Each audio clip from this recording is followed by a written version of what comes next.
Assalamualaikum warahmatullahi wabarakatuh. Perkenalkan, nama saya Rafiq Rasya bin Taher.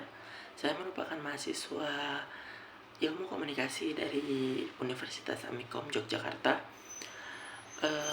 dengan NIM 22963210. Saya berasal dari Provinsi Maluku, tepatnya pada Kabupaten Seram bagian timur, dan pada tahun ini saya berusia 20 tahun. Jadi dalam video ini saya ingin membahas terkait bagaimana sih saya menjadi ketua atau pemimpin dari sebuah organisasi atau lembaga masyarakat. Dan video ini saya buat dalam hal untuk menyelesaikan tugas remedi saya dalam mata kuliah kepemimpinan. Jadi organisasi atau lembaga yang saya pilih ini berkaitan dengan mahasiswa, yaitu organisasi Himpunan Mahasiswa Ilmu Komunikasi atau HIMIKA. Jadi untuk step pertama yaitu merancangkan visi serta misi dan juga strategi saya apabila saya menjadi seorang leader dari organisasi Himpunan Mahasiswa Komunikasi ini. Jadi untuk visi saya sendiri yaitu menjadikan organisasi Himpunan Mahasiswa Komunikasi ini sebagai wadah bagi mahasiswa ilmu komunikasi untuk menyampaikan aspirasi serta untuk wadah mereka untuk berkembang serta mencari pengalaman.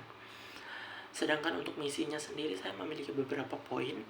Yang pertama yaitu untuk menjadikan organisasi ini sebagai wadah mahasiswa ilmu komunikasi untuk berkembang baik dari sisi akademis maupun non-akademis, dan juga untuk membangun kreativitas mahasiswa ilmu komunikasi di Universitas Amikom Yogyakarta.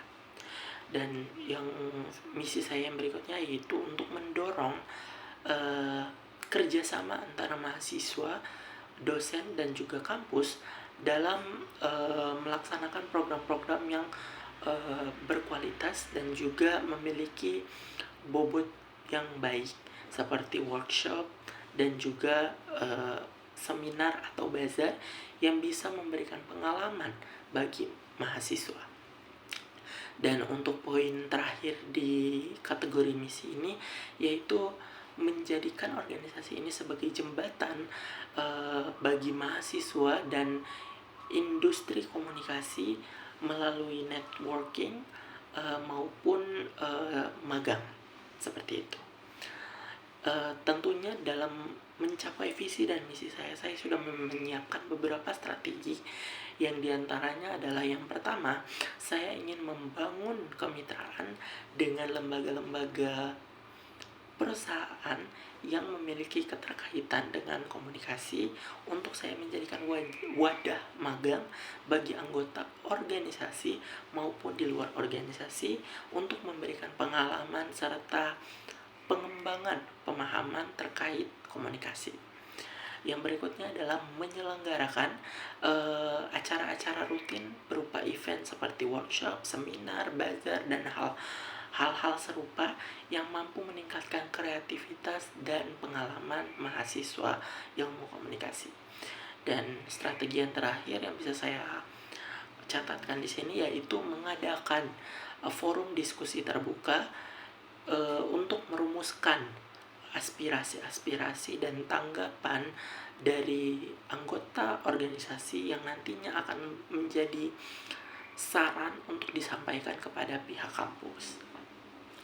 Tentunya dalam menjadi seorang pemimpin tidak hanya visi misi yang harus saya persiapkan, namun juga ada beberapa poin lain. Di antaranya adalah bagaimana saya memulai tahapan saya dalam menjadi leader. Dan untuk saya sendiri, tahapan yang akan saya mulai pertama kali adalah membangun kedekatan, membangun relasi yang baik antara saya dengan anggota organisasi. Karena itu sangat penting bagi saya, karena nantinya saya akan bekerja dengan orang-orang tersebut, anggota-anggota tersebut, untuk membangun organisasi yang lebih baik ke depannya. Maka saya perlu untuk membangun relasi yang baik pula, baik dengan saya, relasi antara saya dan anggota organisasi yang lain.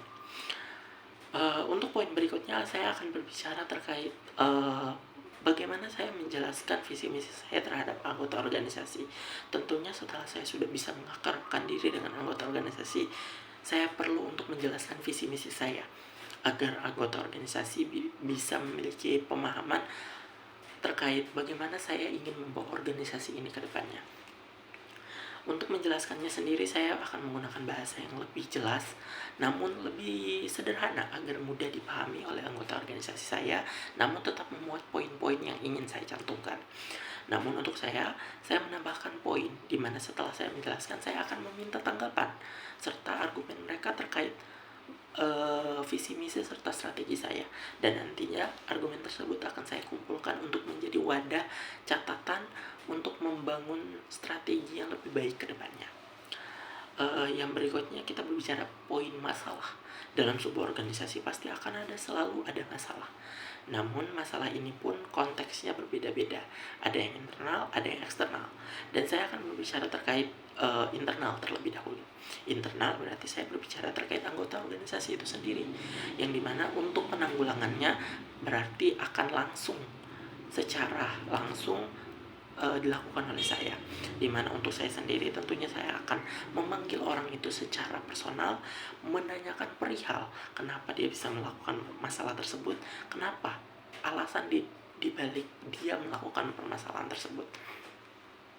Apabila masalahnya ringan, tentunya saya akan memberikan kesempatan untuk memperbaiki. Namun apabila masalahnya sudah cukup besar sampai merugikan nama kampus dan juga organisasi, maka saya perlu berunding baik dengan organisasi maupun pihak kampus untuk memberikan konsekuensi apa yang harus diberikan kepada anggota tersebut.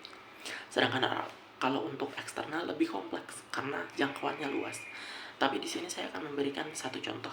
Semisal Himika memiliki problem dengan organisasi himpunan lain di universitas, maka saya perlu mencari inti masalahnya dulu. Inti masalahnya sudah ketemu, maka saya akan berunding dengan pihak organisasi. Kira-kira apa yang harus saya lakukan dan tanggapan mereka terkait masalah ini tuh seperti apa. Dan akhirnya setelah saya menemukan titik temu dari diskusi bersama anggota, maka saya akan menghubungi pihak dari organisasi lain tersebut, organisasi himpunan lain tersebut, baik langsung kepada ketuanya atau pihak-pihak yang bertanggung jawab atas organisasi tersebut, di mana saya akan meminta tanggapan mereka terkait kasus ini untuk mendengarkan dari sudut pandang mereka, dan kemudian saya akan berdiskusi. Dan apabila sudah menemukan garis tengahnya, dan apabila masalah itu ternyata berasal dari organisasi saya, tentunya saya akan meminta maaf dan menjanjikan bahwa masalah ini tidak akan terulang lagi. Namun apabila itu merupakan masalah yang timbul karena pihak mereka, maka saya akan meminta pertanggungjawaban untuk menyelesaikan masalah ini secepat dan selesainya, agar nantinya tidak ada masalah berentet yang hadir akibat dari masalah hari itu. Itu kalau dari saya. Dan kemudian saya akan membicarakan terkait jenis kepemimpinan apa sih yang saya terapin. Yang pertama yaitu saya memilih jenis kepemimpinan demokratis. Mungkin jenis kepemimpinan demokratis ini terdengar cukup awam dan basic, namun justru karena dia merupakan hal yang awam dan basic, anggota organisasi saya akan lebih mudah untuk memahami apa yang ingin saya sampaikan dan apa yang ingin saya hadirkan dalam organisasi ini. Namun tentunya pemikiran saya terkait konsep kepemimpinan saya tidak sesimpel itu.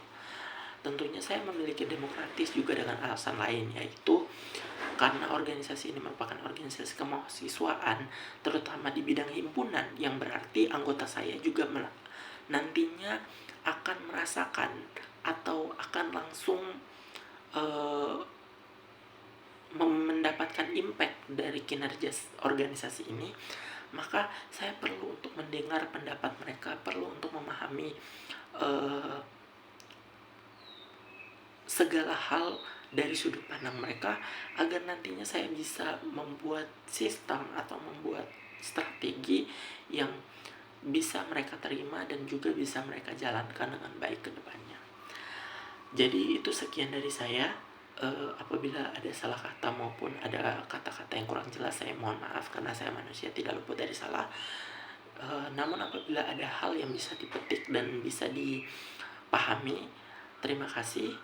Dan sekian dari saya pamit undur diri. Assalamualaikum warahmatullahi wabarakatuh.